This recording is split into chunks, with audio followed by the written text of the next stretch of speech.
والفجر وليال عشر والشفع والوتر والليل إذا يسر هل في ذلك قسم لذي حجر ألم تر كيف فعل ربك بعاد إرم ذات العماد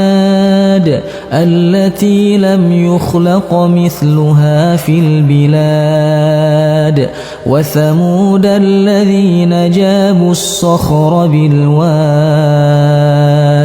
وفرعون ذي الأوتاد الذين طغوا في البلاد فأكثروا فيها الفساد فصب عليهم ربك سوط عذاب إن ربك لبالمرصاد فأما الإنسان إذا ما ابتلاه ربه فأكرمه ونعمه فيقول ربي أكرمن وأما إذا ما ابتلاه فقدر عليه رزقه فيقول ربي أهانن كلا بل لا تكرمون اليتيم ولا تحاضون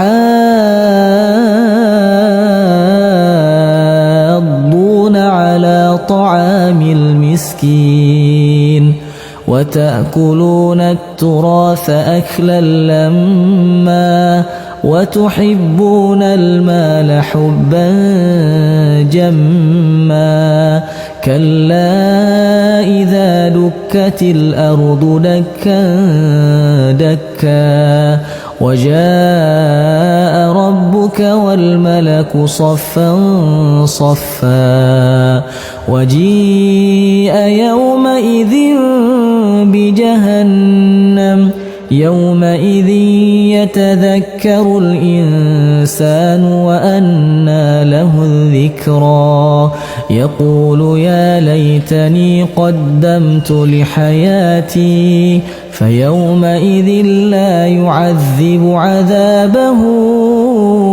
أحد ولا يوثق وثاقه أحد يا أيتها النفس المطمئنة ارجعي إلى ربك راضية مرضية